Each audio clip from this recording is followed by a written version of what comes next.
How bad is this lady? If you got a priest shaking in his boots.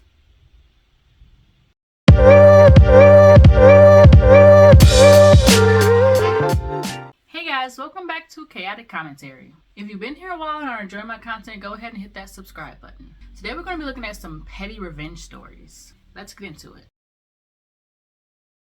A stranger tells me, smile, it could be worse. Instantly regrets it. I really hate when people do this. Last week, I was out and about making a start on some errands I had. As I was walking, I was going through my long to-do list in my head, so I wasn't frowning, I wasn't smiling. My face was just in neutral. A man starts heading toward me. As we pass, he tells me, quote, smile, it could be worse. I stop, stare at him for a moment, and then say, my parents were in an accident. My mom died on impact. We're turning off my dad's life support tomorrow. The guy looked like a robot being suddenly shut down. His face fell. He looked like a deer in headlights. He stuttered and stammered. He was obviously trying to think of something to say, and when he couldn't, he turned around and speed walked away. My parents are both fine. There was no accident, but it annoys me when people think they have the right to dictate how people are feeling and what expressions they make, especially when they don't know what is going on in their lives. It's unhelpful and patronizing. Imagine telling someone who has just been given a terminal diagnosis, smile, it could be worse, or someone who has lost a child, been laid off, or is otherwise struggling and in a terrible situation. Exactly. And for the most part, it's men that do this. My question is, men, I'm not going to generalize all and say all men, but for the men who do this, why is it that you think you're entitled to a woman's smile? Because trust me, you're not saying this to any men. You only say it to women. You ain't passing nobody, no man in the street saying, hey dude, smile, it could be worse. You're not doing that. You're not gonna do that. So why do you think you're entitled to a woman's smile? Is my question. And number two, she's right. Like, you never know what could be going on in somebody's life, how bad the situation is. For you to say smile, it could be worse. How do you know? How do you know it could be worse? For all you know, that could be the worst possible day of their life, and you tell them smile, it could be worse. And whatever the reason is, they could be happy. Maybe I just don't feel like smiling right now. I don't have to smile 24/7. Whether I'm happy or unhappy. Maybe I just don't feel like smiling in this present moment. Who are you to tell me to? Apparently, booking a seat on a train is not a real booking if someone else decides to sit there. I was traveling from Edinburgh to London by train and had a booked window seat with a table. I got on the train to find 4 guys sitting at the table. The one in my seat that was clearly marked as booked refused to move as he was with his friend and the train was packed. The ticket collector passed and I asked him to help. He asked the guy to move, but he refused, and somehow that was that. So what now? I asked. You can find another seat, but I have no power to move him. Only the police can move him, and they will not turn up just to move someone out of a seat. You should have the power to move him. You didn't pay for that seat. Move. There were no seats free in the carriage, and probably not many free on the train, so standing to London was a possibility. I'm going to have a seat in first class. Better surroundings, power sockets, and free tea and coffee. You can't sit there. You don't have a booking. You don't say, sir. You don't say. So you have the power to tell her she can't go sit in first class on a booking, but you ain't got the power to tell this man over here that he can't sit here without his booking. Well, since I'm gonna go sit in first class. Once I sit down, you can't make me move, right? The police not gonna come just to move out of seat, correct? So I'm gonna go sit over here in first class, and since you don't got no power to do nothing, leave me alone. Well, you could call the police to move me, but apparently they won't turn out to move someone out of a seat. I had a lovely trip with power for my laptop and a wide comfy seat. Good for you. That's what he get. How dare you? And I don't want to keep bringing gender into things, but I feel like that was the reasoning, because these 4 men can take her seat. Well, I'm assuming it's a woman. I shouldn't assume people's gender. But the reason I'm assuming it's a woman, because this happens so often. Like, women are undermined all the time. For you to tell this person, male or female, that these people cannot be moved out of their seat because you can't do anything, the police aren't going to come just to move someone out of seat. And then for this other person, male or female, say, well, I'm going to go sit in first class then. For you to immediately say, no, you can't sit there. You don't have a booking. How does that make sense to you? You literally just told them you couldn't do anything about this person in this seat. So why can you do anything about her sitting in that seat over there? Dyed my hair blue so boss would stop blaming me for hair and customers' food. I used to work for a sandwich shop. All the other employees were Indian women with very long black hair.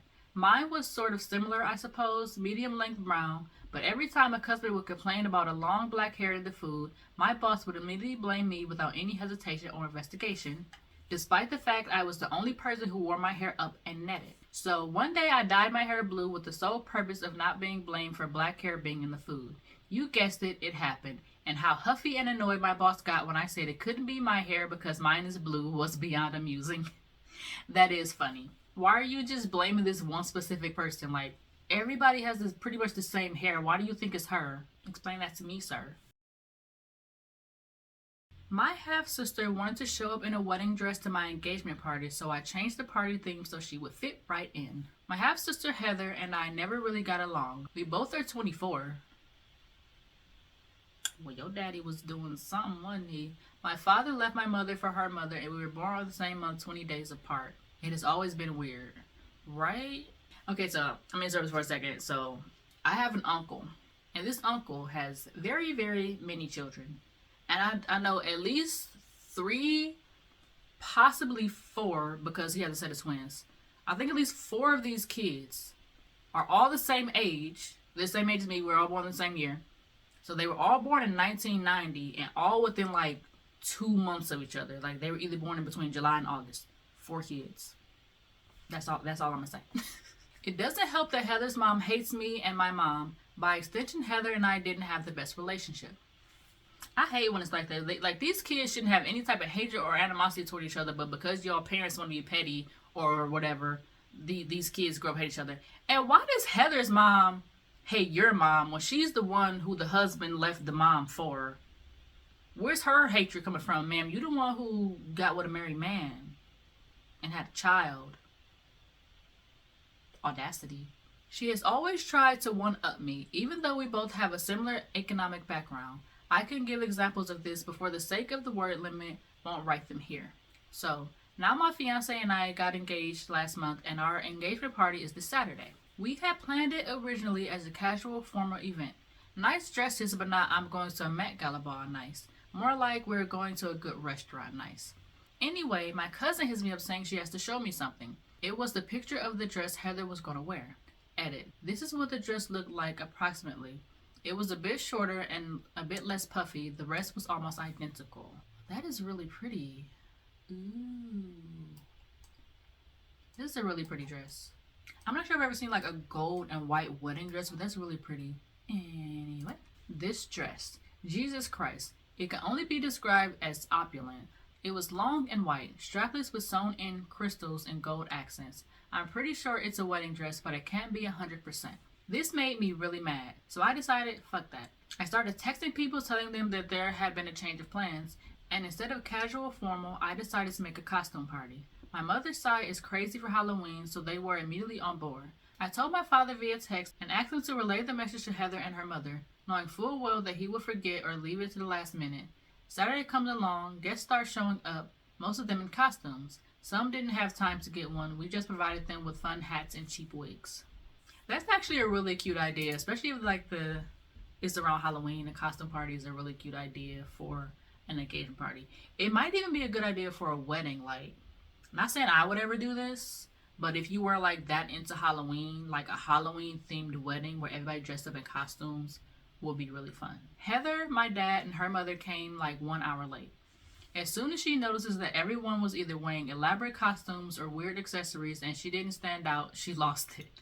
Especially when my fiance came along and told her that her bride just looked amazing for a cheap costume. Round of applause to your fiance, girl. You chose a good one. Good for him. She left crying, and her mother and my father told me that I was being childish and I could have told Heather myself and not tasked my father. For those interested, my fiance was dressed as Bubbles and I was dressed as Mojo Jojo. My mom and aunts went as ABBA. Other memorable costumes were Luffy and Zorro, Ian, Malcolm, and John Hammond, and Jesus. Edit. So why did I invite her? It's one of those weird family situations where not inviting them would have been more dramatic. You know, when you try pleasing everyone. Plus, I still wanted a relationship with my father, so not inviting Heather and her mom would have made things super difficult and made it so my father would have had to choose. I mean, I feel like he already made his choice. When I kept thinking of it, I noticed that my father wouldn't have chosen me on this scenario, which is why I ended up cutting them off. You let her win. No. The point of this was to ruin my half sister's intention. She wasn't just dressed nicely, as some of you put it. She wore a wedding dress to my engagement party. I'd much rather subvert the whole mess rather than have her smugly sitting at a table with her wedding dress. Also, some of you are really hung up on the cheap wigs part and ignore literally everything else regarding the party. A minority of our guests wore those cheap wigs. Also, it literally doesn't matter. We had a blast. After she left, I didn't even think about her again until a few days later. I don't regret the costume party. I wish I thought of it earlier, to be honest. This is a karma whoring post. This is a karma whoring repost. No, it isn't. I posted this story before on Am I the Asshole? I just had to wait 2 weeks to post it on here. Also, I can't believe I have to say this, but the lady in the picture is not Heather. It's also not the dress she wore. I looked for a picture that looked approximately like the dress. Why would y'all think that was her?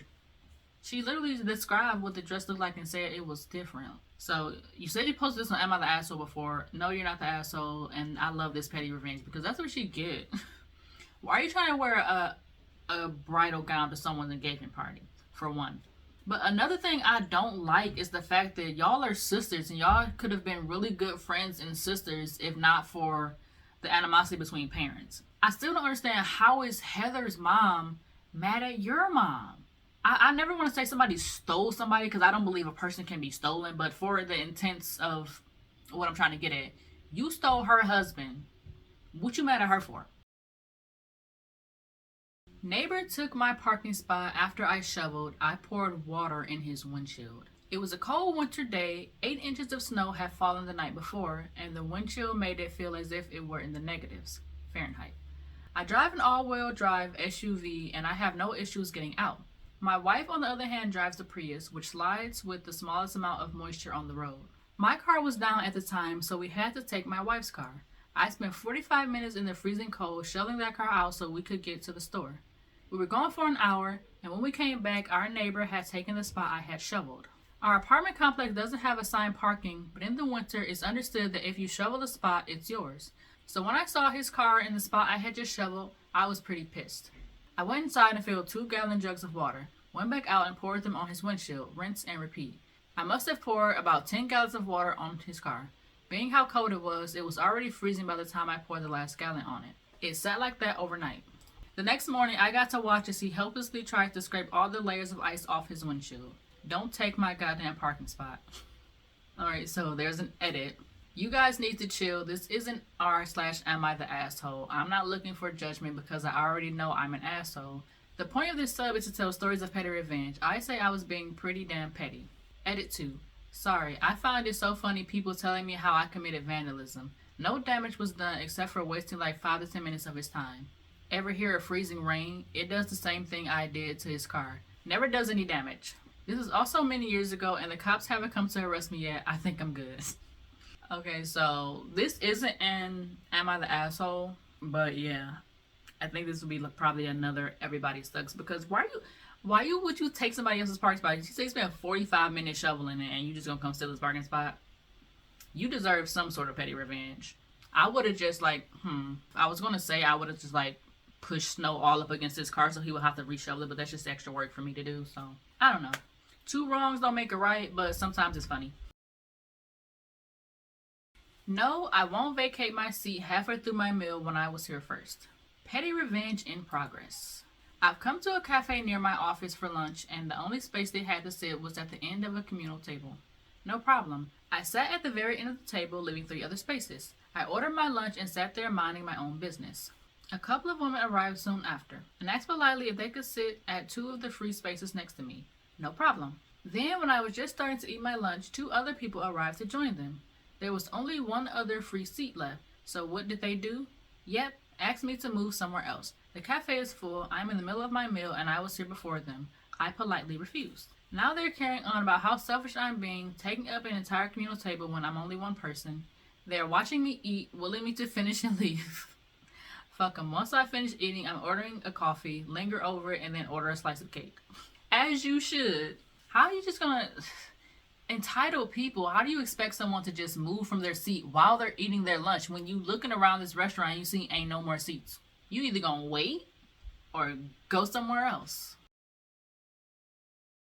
Revenge on my mother-in-law, who was horrible to me for years and then decided to wear the exact same dress as me to my wedding. This was posted in Just Know Mother-in-Law, but apparently it didn't meet their guidelines and someone suggested I post it here. Trigger warning, mention of religious trauma. I was looking at my wedding photos today and thought this community would appreciate my success. It's a bit long with all the background, so go make a cuppa and settle in. So this is definitely from the UK. I think it's so cute the way they say cuppa. I don't drink tea, but... My mother-in-law hated me from the moment we met. Think evangelical Catholic meets goth atheist. That's definitely not a good match. I moved in with her son and had a baby without getting married, and she truly believed I was the devil incarnate, sent to draw her baby boy into the depths of hell. Ah, religious people.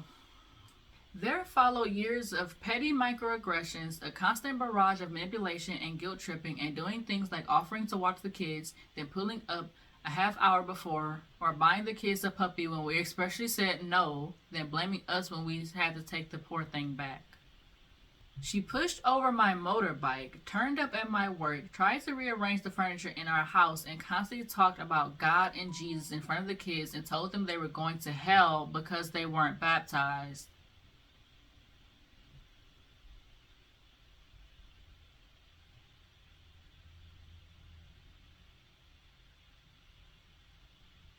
I went VLC and things were quiet for a while. Okay, I don't know what the V is, but I know LC is low contact. What does the V mean? I never cared about getting married. I felt weddings were a waste of money. I'd rather have a boat or a new motorbike, but it was important to hubby, so I agreed on the condition that it was not a church wedding. Apart from the generally problematic nature of the church, I experienced religious trauma growing up, and I wasn't prepared to compromise. Hubby agreed and we started planning. I feel like a lot of people go through religious trauma because of people just like this mother right here telling kids they're going to hell because they're not baptized. Like I said, religious people. And I'm not saying all religious people are the same. They're not. But these particular religious people. 2 days after we announced our engagement, to much wailing, gnashing of teeth, and general dismay, a priest arrived on our doorstep. He had been sent by mother-in-law to schedule a day for our wedding and book us in premarital counseling. I was very nice to him. After all, my issue was with the institution, not this poor guy, and thanked him for coming and told him we wouldn't be requiring any Catholic services for the wedding. He looked sad and expressed he was a bit nervous to let mother-in-law know. If you scaring a priest, man, how do you make a priest scared of you? I offered him coffee and sympathy, and that was the start of an unlikely friendship. How bad is this lady? If you got a priest shaking in his boots? I was fairly annoyed by this stunt. I talked to my hubby, who at the time was so far in the fog that he couldn't see a hand in front of his face. He didn't see the big deal and asked me to just let it go. I thought about it for a day, then told him no. We had to address this immediately or it would escalate. I understood that he loved his mom and sisters, but that their obvious contempt for me was a problem. I don't like ultimatums, but at this point, I've been putting up with it for about 6 years. I laid it out, we address it now, or no wedding. Okay, so, before I continue, I get loving somebody and wanting to marry them and all that, but I'm just like, I don't know if I could stay with a person whose family hates me, and hates me for no reason at that, because the thing about getting married, like, you're not only marrying the person, you are marrying their family. Like, you have to, unless they cut their family off, you have to deal with their family. And are you willing to deal with these people for the rest of your life? It went about as well as you'd expect. We visited and hubby tried to talk to her about how inappropriate her actions were. She screamed at him and cried, and then his sister started on us both. Standing there, watching my hubby's heart break, my filter broke. I told them to stop very loudly. Then I told them that they were behaving like toddlers, that I was embarrassed by their actions, and to consider this their first and only warning. If they tried anything like that again, or treated us with anything other than kindness and respect, not only would I cancel the wedding, I would tell their priests and all their friends about their disgusting behavior. If they wanted to be a part of the planning, I would welcome their participation, but that hubby and I had the final say. Mother-in-law tried to speak, but I shushed her like Dr. Evil shushing Scott, and we left. Now, usually I find shushing people to be disrespectful, but this mama, she deserved all the disrespect. All of it. Hubby was distraught and I felt bad for him, but we got into couples counseling and things got better. Meanwhile, mother-in-law and the sister-in-law seemed to have taken things on board and were maintaining a frosty civility, although I was banned from their house because I was scary. Fast forward about 12 months, time for dress shopping. I hated the idea of a wedding dress. I hate pale colors, I hate dressing up, I hate dresses. Just everything about the idea made me want to fake a coma to get out of it. But I promised my own mom and brother that we could do this together. So mom, mother-in-law, sister-in-law times 3, brother and his wife all traipsed along with me to marvel at the sight of me in a dress. And it wasn't a bad day. The in-laws behaved and I found a dress that I didn't hate as much as the others. I paid for it and we left. The next day, I got a call from the shop. Mother-in-law and the sister-in-laws had ordered themselves the exact same dress as me.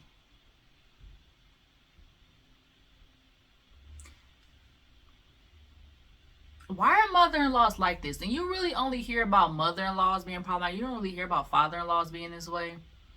Why are y'all like this? Your son is a grown-ass man. Why are you acting like a child? I told hubby and he didn't really believe it. I laughed about it for a bit, went back to the shop and ordered a new dress. This one was dark purple with black trim. Yes, I love it. Show up as your little gothic atheist and let her just sit there and seethe because you're not wearing a white dress. I love it. And then I had the idea. I don't have a lot of female friends, but all my male friends have wives who had wedding dresses, and sometimes they say they feel sad that they spent all that money on a dress that they will never wear again. That's why you shouldn't spend $1,000 on a dress. Why would you spend that much on something you're gonna wear one time? I talked to hubby and he agreed. So the invitations went out and every person who had ever worn a wedding dress was invited to wear it to our wedding. Mother-in-law and sister-in-laws got different invitations that specifically asked that they not wear white. Dress code was stated as whatever you're comfortable in. I wish I was there to see their faces. I wasn't there for the initial confusion that swiftly turned to rage, but my mom and brother gleefully recounted the story later. All 4 of them turned up in their beautiful white dresses with their beautiful makeup and hair and were completely absorbed by the rest of the crowd. They didn't stand out. They looked exactly like everyone else except for my mom and my brother's wife who wore purple like me. They weren't going to ruin my day by upstaging me. My hubby, who up to that point really didn't think they would do something so vile, turned to stone that day. They had finally shown the depths that they would sink to, and the last of the fog was swept away. I turned up in the sidecar of a Harley. I did experiment with riding in the dress, but it didn't end well, so the shop had to make a few emergency repairs the week before. And I walked down the aisle to the Imperial March by myself. My brother was my maid of honor, and his wife was my hubby's best man. Remember the priest? Well, he wasn't allowed to officiate outside a church as a priest, so he was our MC. This was the icing on the cake, because I saw mother-in-law's face light up when she saw him, until he introduced the marriage celebrant and handed her the microphone. We had a pagan hand fasting, jumped over a broomstick, and walked down the aisle to Sweet Child of Mine, while our 2 kids played air guitar and danced ahead of us, and ignored mother-in-law and sister-in-laws when they tried to get them to go over there. I came face to face with my mother-in-law at the door. She was incandescent with rage. She went to speak, but my hubby stepped forward and he shushed her right in front of everyone. It was glorious. I can't imagine. Shh. Shh. Shh. She didn't speak to either of us for the rest of the night, and she didn't speak to us for nearly a month. And then she called one day to ask to see the kids as if nothing had happened. So I let it go because my husband and I had won. But every now and then I wear the purple dress when I know she'll be at an event because I'm petty like that. The audacity. Hey, that whole month she didn't speak to you, at least you ain't have to deal with her. That's a plus. Edit. I went to bed and found out it had blown up overnight. I can't respond individually to everyone, so I'll clarify a few things here. Wedding was 20 years ago. We've been happily married since, and the in-laws have mellowed with age. The sister-in-laws all have their own partners with kids, and we hang out sometimes. I'm not in the U.S. Being family does not give anyone the right to treat people badly. My mother-in-law did not deserve consideration just because she was my hubby's mom. That is true. I say it all the time. Family don't mean that you are allowed to treat people badly or disrespect them, because I'll cut you off with quickness. I don't care. I'm not pagan, I'm an atheist, encouraged both by horrible experience as a child and young adult and a career in science. I don't have a blanket hate for religious people, and I respect their right to practice their faith should they choose to do so. We didn't have a pagan wedding, it was a secular ceremony that included things that hubby and I liked. I actually wanted to jump over a fire, but it was summer and we had a total fire ban. So even if I wasn't scared about setting myself ablaze, we wouldn't have been able to do it. Imagine though if you were like jump over a flame, like she really would have thought she was a demon then. The original dress I had purchased was about $300. There was no way I was spending thousands on a dress I would never wear again. So it wasn't out of mother-in-law's budget. Not all the women chose to wear their own wedding dresses. As far as I know, no one bought a new wedding dress just for the day. The bridal shop helped a few people source secondhand ones to borrow.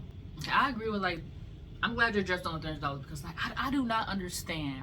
If I ever get married one day, I'm not spending thousands upon thousands of dollars for one day. That's very, I'm not gonna call anybody stupid. That's very financially irresponsible, in my honest opinion, because you're gonna spend $50,000 on a wedding. One day. You could put that money toward a retirement, you could put it towards a down payment on a house, you could take some vacations. Do you know what you could do with $50,000 over the span of years rather than one day? Just one day? I'm sorry, but I disagree with spending that much on a wedding. I don't care how much money you have, it's still, unless you got Elon Musk money, and even then, it's still, why spend that much on one day? Priests are normal people under all their religious stuff. The priest in question is still our friend. We bonded over a love of Terry Pratchett books, Star Trek, Star Wars, Lego, and all things nerdy. I showed him some of the comments and he was confused. Priests are allowed to go and participate in things that aren't related to their church. I mean, they have families, friends, etc., and not all of them are Catholic. He did point out that some dioceses, I don't know if that's how you say that word, are much stricter. Diocese? Is it diocese? Did I get it right? I think I got it right. Some dioceses are stricter than others, especially in traditionally religious countries. My kids taught me about the dangers of doxing a few years ago. No photos. Some people think it's a fake story. That's okay too. Sometimes it's nice to feel smug and self-righteous about something that doesn't matter to anyone except the participants. If it will make you feel better, I could add something obviously fake so you can go, ha, I knew it. Liar, liar, pants on fire. How about we went on our honeymoon to Mars? Going to work now, I'm glad so many people have enjoyed the epic saga of my wedding day. And all those wanting to be my friend, that makes me happy. Edit 2. Given how this is blown up, I googled the dress shop to see if it was still there. Sadly, it appears to have closed down, so they can't use it for free advertising. Sally, Kylie, Georgia, if you're out there, I think of you often. You guys are the true heroes here. That was a good final story. That was really good. I loved it. I love petty revenge, especially petty revenge on people who just being assholes to you for no reason. Because there's no reason for this mom not to like her, none at all, except for the fact that she's not religious. Some religious people are highly hypocritical and problematic because it's like you're supposed to love thy neighbor, but only love thy neighbor if they have the same beliefs as you. Is what a lot of religious people tend to have that type of mentality. I only love you if you believe and follow the beliefs that I have myself. That's not how it works. Alright guys, that's going to do it for today's video. I hope you enjoyed it. Tell me down in the comments below what you thought about these petty revenge stories. As always, thanks for watching. See you guys next time, and don't forget to subscribe. Bye!